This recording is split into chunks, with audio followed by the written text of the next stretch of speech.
Hello po, good day. Na-trigger lang ang ating isip tungkol dito sa liquidation report ng Office of the Vice President regarding sa intelligence and confidential funds ng nasabing opisina.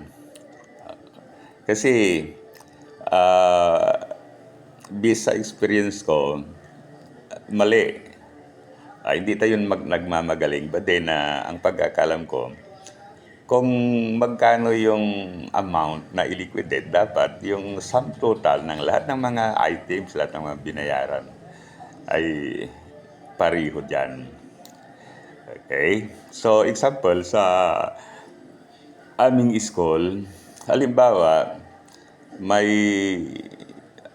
na-download na pira, let's say, 50,000. Okay, 50 key. Ngayon, dapat yung mga items na bibilhin, yung mga services na babayaran, pagkatapos yung mga some other miscellaneous na items, dapat ang noon, ang amount para dyan ay the same doon sa amount na i-liquidate. So, halimbawa nga, kung ang pira na i-liquidate ay 50,000, so dapat yung mga lahat ng mga services, lahat ng mga items and others, dapat ang magiging total niyan ay 50,000. Hindi pwedeng kahit na 51, 50,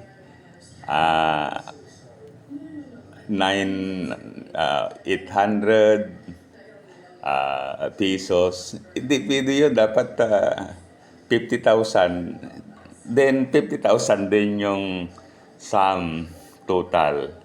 Okay, so yun ang pagkakalam ko. Basic yan. Ngayon, siyempre talagang may mga receipt na dapat ikwan mo yan, i-attach para tapos i-compute mo yung lahat ng mga receipt, yung mga binayaran, etc.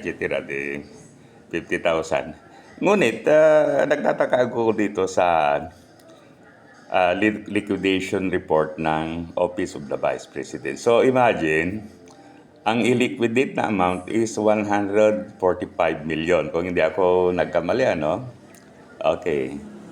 Yan. So, from that 145 million, binayaran yung SIP houses na million-million, yung bumili daw ng information, binayaran si Mary Grace Piatos, itong si pangalan, Andilim, si Ipikit, si Ipikit, Okay. So, yan. Hindi ang total ay 145 million. Pagkatapos mayroon pang butal na, kung hindi ako nagkakamali, 150,000. Okay. So, mali yun. Dapat kung 145 million ang kanyan, ang niliquidate, dapat ang maging total din ay pariho. 145 million. Okay. Kung lang, kahit na isang sentimo, hindi pwede na mag-exceed yun o kaya kulang yun. Dapat eksakto. Okay, so yun ang pagkakalam ko.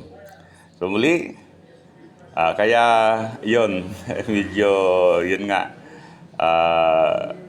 nakaka-intriga itong report, yung liquidation report ng Office of the Vice President regarding sa kanilang intelligence at saka confidential funds.